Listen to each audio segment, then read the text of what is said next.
Welcome to RP classes knowledge for all. तो आज से हम कंप्यूटर सब्जेक्ट पढ़ने वाले हैं। आप सभी जानते होंगे कंप्यूटर हमारे व्यापम के सभी परीक्षाओं के लिए बहुत इम्पॉर्टेंट है। हमारे आगामी परीक्षा मंडल निरीक्षक 2021 में भी लगभग 20 प्रश्न कंप्यूटर के आने वाले हैं। तो हमें बाकी सब्जेक्टों को ध्यान में रखते हुए भी कंप्यूटर को भी साथ साथ लेकर के पढ़ना है। तो चलिए स्टार्ट करते हैं हमारा ये आज का लेक्चर। तो सबसे पहले हम देखेंगे कंप्यूटर क्या है, कंप्यूटर साक्षरता दिवस मनाया कब जाता है और कंप्यूटर के जनक कौन है। तो आप सभी जानते होंगे कंप्यूटर के जनक चार्ल्स बेबेज हैं। और उन्हें क्यों कहते हैं? क्योंकि 1833 में उन्होंने ऐसे कंप्यूटर का निर्माण किया जो हमारे वर्तमान में प्रचलित कंप्यूटर का आधार है। तो सबसे पहले क्या है, कंप्यूटर क्या है?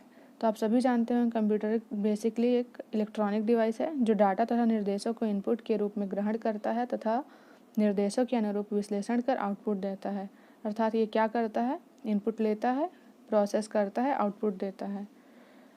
तो कंप्यूटर साक्षरता दिवस मनाया कब जाता है, हमें ये जानना है। ये आपको बहुत से एग्ज़ाम में दिखेंगे, चाहे वह हमारा स्टेट लेवल के एग्ज़ाम हो चाहे सेंट्रल लेवल के एग्ज़ाम हो। आपको ये क्वेश्चन हमेशा देखने को मिलेगा कि कंप्यूटर साक्षरता दिवस कब मनाया जाता है। तो कंप्यूटर साक्षरता दिवस प्रत्येक वर्ष 2 दिसंबर को मनाया जाता है। और क्यों मनाया जाता है? क्योंकि इसी दिन अमेरिका रक्षा विभाग द्वारा अर्पानेट का पहला प्रयोग किया गया था। अर्पानेट क्या है? इंटरनेट का पहला प्रयोग था। इसका फुल फॉर्म है advance research project agency network. तो आप जान जाएंगे। हम इसके बाद जानते हैं कंप्यूटर का इतिहास। तो आप सभी जानते होंगे कि पहले हमारे प्राचीन काल में जोड़ने घटाने के लिए कुछ ऐसे मशीनों का निर्माण नहीं हुआ था। तो सबसे पहले ये जो अबेकस नामक जो 16वीं शताब्दी में अबेकस करके जो जोड़ने घटाने के लिए बनाया गया था, वो बेसिकली लकड़ी का एक समांतर प्लेट होता था। मतलब लकड़ी का प्लेट होता था जिसमें समांतर में पैरेलल लाइन वायर होते थे। उस वायर में ही प्लस माइनस किया जाता था। ये जनरली ज़्यादा बड़े बड़े नंबरों को नहीं जोड़ सकता था, छोटे छोटे नंबरों को ही काउंटिंग और सब्सट्रैक्शन में यूज़ होता था। तो ये उतना हमारे लिए योगदान साबित नहीं हुआ, इसलिए इसके बाद और इस पे रिसर्च जारी रहा। तो उसके बाद हमारा आया pascal line. Pascal line basically एक कैलकुलेटर टाइप से था जिसको ब्लेज पास्कल ने निर्मित किया था। आपको पता होगा कि कैलकुलेटर का निर्माण का श्रेय ब्लेज पास्कल को जाता है। इन्होंने 1642 में इसे बनाया था। ये भी केवल जोड़ने और घटाने का कार्य करता था, सिर्फ जोड़ता था और घटाता था। तो ऐसे ही धीरे धीरे हमारा इस पर और रिसर्च होने लगा कि क्या ऐसा चीज़ बनाया जाए कि हमारा जोड़ घटाव गुणा भाग ये सब आसानी से हो सके। तो चार्ल्स बेबेज। फिर इसके बाद आता है एनिएक। आप जानते होंगे एनिएक विश्व में निर्मित पहला इलेक्ट्रॉनिक कंप्यूटर है। तो विश्व में निर्मित पहला इलेक्ट्रॉनिक कंप्यूटर होने का श्रेय किसे जाता है? एनिएक को।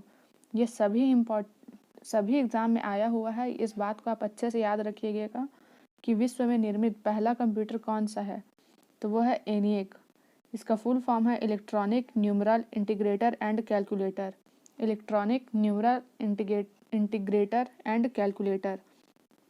ये किसके द्वारा बनाया गया था? ये जेपी इकार्ट और जॉन मोस्ले द्वारा बनाया गया था। किसके द्वारा बनाया गया था? जेपी इकार्ट और जॉन मोस्ले के द्वारा बनाया गया था। इसके बाद आता है यूनिवैक। यूनिवैक भी जेपी इकार्ट और जॉन मोस्ले के द्वारा बनाया गया ही था। ये विश्व में पहला वाणिज्यिक कंप्यूटर था। मतलब यह वाणिज्यिक रूप से प्रयोग किए जाने वाला पहला कंप्यूटर कौन सा है? यूनिवैक। तो एनिएक क्या है? विश्व में निर्मित पहला इलेक्ट्रॉनिक कंप्यूटर है। यूनिवैक क्या है? विश्व में उपयोग में किए जाने वाला पहला वाणिज्यिक कंप्यूटर है। तो 1822 में चार्ल्स बेबेज द्वारा बीजगणित का उपयोग करके डिफरेंशियल इंजन बनाया गया। यह भी एक डिवाइस था कैलकुलेटर टाइप से जो सिर्फ जोड़ने का ही काम करता था। तो चार्ल्स बेबेज ने अपना ये रिसर्च को और कंटिन्यू रखा और 1833 में इन्हें सफलता मिली। इन्होंने एनालिटिकल इंजन बनाया जो डाटा वगैरह को जोड़ घटाव गुणा भाग सारे चीज़ करता है। जो हमारे वर्तमान में जो कंप्यूटर है ना, वो बेसिकली इसी के आधार पर बना गया है। तो इसी कारण हमारे चार्ल्स बेबेज को कंप्यूटर विज्ञान का जनक कहा जाता है। इसके बाद हम देखते हैं कंप्यूटर की पीढ़ी। तो गणना के लिए जो भी उपकरण बने हैं वहाँ से लेकर के आधुनिक कंप्यूटर के आविष्कार तक के समय को 5 भागों में बांटा गया है, जिसे कंप्यूटर की पीढ़ी कहते हैं। कंप्यूटर की 5 पीढ़ियाँ हैं। पहला पीढ़ी है 1946 से 55, दूसरी पीढ़ी है 1956 से 65, तीसरी पीढ़ी है 65 से 75 और चौथी 1975 से 90 और पांचवी है 1990 से अभी तक। तो पीढ़ी वाइज जो इलेक्ट्रॉनिक कंपोनेंट यूज़ किए गए हैं ये आप याद रखिएगा। देखिए हमारी पहली पीढ़ी में जो इलेक्ट्रॉनिक कंपोनेंट यूज़ किए हैं वो वैक्यूम ट्यूब था, दूसरी पीढ़ी में ट्रांजिस्टर, तीसरी में इंटीग्रेटेड सर्किट आईसीज, चौथे में माइक्रो प्रोसेसर चिप और पांचवे में आईसी और माइक्रो प्रोसेसर बोथ, या इनमें से कोई एक। तो ये आपका बहुत इम्पॉर्टेंट है, ये आपके बहुत से क्वेश्चन मतलब सारे एग्ज़ाम में आया हुआ है कि इलेक्ट्रॉनिक कंपोनेंट दिया रहता है और वह कौन सी पीढ़ी में यूज़ होता है ऐसा आता है, या पहली पीढ़ी में कौन से इलेक्ट्रॉनिक कंपोनेंट यूज़ हुए हैं ये आता है। तो ये चीज़ आप ध्यान रखिएगा। चलो अब इसको आगे पढ़ते हैं एक एक करके। तो हमारे इसके बाद है पहली पीढ़ी। तो सबसे पहले हम पहली पीढ़ी के कंप्यूटर का ड्यूरेशन है 1946 से 1955। पहली पीढ़ी के कंप्यूटर में निम्नलिखित विशेषताएं होती थी। इसमें वैक्यूम ट्यूब का उपयोग करते थे, लैंग्वेज मशीन लैंग्वेज का यूज़ होता था, स्टोरेज के लिए पंच कार्ड और पेपर टेप का प्रयोग होता था। इसमें वैक्यूम ट्यूब का उपयोग होने के कारण यह आकार में बहुत ही बड़ा होता था, जिसके कारण से इसमें कूलिंग के लिए एसी की आवश्यकता होती थी। आकार में बड़ा होने के कारण बहुत ज़्यादा वजन भी था और ये पहली ही पीढ़ी का कंप्यूटर था, इस कारण इसका स्पीड भी कम था, महंगा था, खर्चीला था। पहली पीढ़ी के कंप्यूटर में एनिएक यूनिवेक मार्क 1 है। तो ये आपके एग्ज़ाम में हमेशा आपको देखने को मिलेगा कि पहली पीढ़ी के कंप्यूटर में खाली स्थान का उपयोग होता था। तो उसमें ऑप्शन में रहेगा vacuum tube, transistor, IC, micro processor. तो ये चीज़ आप याद रखिएगा कि पहली पीढ़ी कंप्यूटर में वैक्यूम ट्यूब का उपयोग होता था, मशीन लैंग्वेज यूज़ करते थे और स्टोरेज के लिए पंच कार्ड और पेपर टेप का प्रयोग होता था। इसके बाद आता है दूसरी पीढ़ी। दूसरी पीढ़ी के कंप्यूटर का काल है 1955 से 1965। इसमें कंप्यूटर की निम्नलिखित विशेषताएं होती थी। इसमें वैक्यूम ट्यूब की जगह ट्रांजिस्टर का उपयोग किया जाता था। लैंग्वेज में असेंबली और हाई लेवल लैंग्वेज जैसे कि फोर्ट्रान और कोबॉल का प्रयोग होता था। स्टोरेज के लिए मैग्नेटिक टेप, मैग्नेटिक डिस्क का उपयोग होता था। तो आपसे इसमें भी वही सेम टाइप के क्वेश्चन पूछे जाएंगे कि द्वितीय पीढ़ी के कंप्यूटर में कौन कौन से मतलब कौन सा यूज़ होता है, ट्रांजिस्टर, आईसी चिप या माइक्रो प्रोसेसर या फिर वैक्यूम ट्यूब। तो इस दूसरी पीढ़ी के कंप्यूटर में IBM 1401, IBM 7094, PDP-8 ये सब इसके एग्जाम्पल्स हैं। तो यहाँ पे बात आई है ट्रांजिस्टर की, तो आप ट्रांजिस्टर को याद कर लीजिएगा कि ट्रांजिस्टर का विकास जॉन वार्डिंग, विलियम शकले एवं वॉर्टन ब्रेटन ने 1947 में किया था। ये भी आपके एग्ज़ाम में आया हुआ क्वेश्चन है, तो आप ये इसे याद रखिएगा। इसके बाद आता है तीसरी पीढ़ी। तृतीय पीढ़ी के कंप्यूटर। तृतीय पीढ़ी के कंप्यूटर का काल है 1965 से 1975। इस समय में आईसी का उपयोग प्रारंभ हो गया था और स्टोरेज के लिए मैग्नेटिक टेप और मैग्नेटिक डिस्क का उपयोग करते थे। प्रोग्रामिंग लैंग्वेज के लिए पास्कल और बेसिक का प्रयोग किया जाता था। इसी पीढ़ी के दौरान ही मिनी कंप्यूटर का विकास हुआ। तृतीय पीढ़ी के कंप्यूटरों में IBM 360, NCR 395 प्रमुख हैं। तो आप आईसी का ये याद रख लीजिएगा कि आईसी चिप का विकास किसने किया, JS किल्बी एवं रॉबर्ट नोई ने किया। ये भी आपके एग्ज़ाम में आया हुआ क्वेश्चन है। तो आप यहाँ जो जैसे यहाँ पे अगर आईसी आया तो आईसी का फुल फॉर्म होता है इंटीग्रेटेड चिप।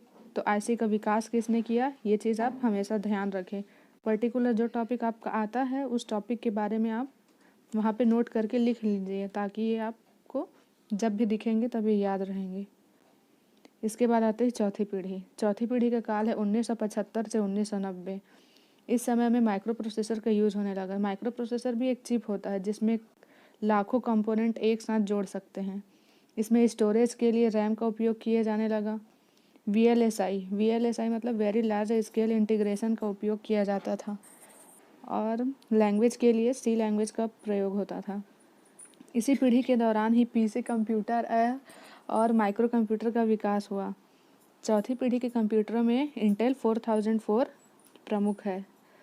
तो आप ये माइक्रो प्रोसेसर को याद रखिएगा कि माइक्रो प्रोसेसर का विकास 1971 में एमी हॉप ने किया था। किसने किया था, एम ई हॉप। इसके बाद आता है पाँचवीं पीढ़ी। पाँचवीं पीढ़ी के कंप्यूटर की विशेषताएं, इसमें आईसी चिप और माइक्रो प्रोसेसर दोनों का उपयोग होता है और स्टोरेज के लिए ऑप्टिकल डिस्क का उपयोग होता है। इसमें प्रोग्रामिंग लैंग्वेज C++, जावा, नेट, ASP जैसे हाई लेवल लैंग्वेज का प्रयोग किया जाता है। तो आपसे ये भी क्वेश्चन में पूछा जाता है कि लो लेवल लैंग्वेज और हाई लेवल लैंग्वेज इनमें से कौन सा है और कौन सा नहीं। तो आप याद रखेंगे, low level language machine language कहलाता है। उसके अलावा जितने भी जो लैंग्वेज हैं वो हाई लेवल लैंग्वेज में आते हैं। फिर इसी पीढ़ी के दौरान ही internet, email, artificial intelligence, WWW world wide web का विकास हुआ। पाँचवीं पीढ़ी कंप्यूटर में प्रमुख है ये जो अपना डेस्कटॉप यूज़ करते हैं वो, लैपटॉप, नोटबुक, ये सब पाँचवीं पीढ़ी के कंप्यूटर का एग्जाम्पल है। तो आप याद रखिएगा, इसमें पहली पीढ़ी, दूसरी पीढ़ी, तीसरी पीढ़ी, चौथी पीढ़ी। तो पहली पीढ़ी में क्या करते हैं, वैक्यूम ट्यूब, मशीनी लैंग्वेज, स्टोरेज के लिए पंच कार्ड। दूसरी पीढ़ी में ट्रांजिस्टर, स्टोरेज के लिए मैग्नेटिक टेप, और लैंग्वेज में असेंबली और हाई लेवल लैंग्वेज फोर्ट्रॉन और कोबॉल। तीसरी पीढ़ी में आईसीज का यूज़, स्टोरेज के लिए इसमें भी मैग्नेटिक टेप और मैग्नेटिक डिस्क का उपयोग करते हैं, और प्रोग्रामिंग लैंग्वेज रहता है पास्कल और बेसिक। फोर्थ है आपका माइक्रो प्रोसेसर यूज़ होगा, स्टोरेज के लिए रैम, रैंडम एक्सेस मेमोरी, और इसमें सी लैंग्वेज का यूज़ होता है। पाँचवीं पीढ़ी में आईसी और माइक्रो प्रोसेसर दोनों का यूज़ होता है, और स्टोरेज के लिए optical disk, programming language C++, ASP, Java. तो ये है आपका कंप्यूटर का आपका बेसिक नॉलेज।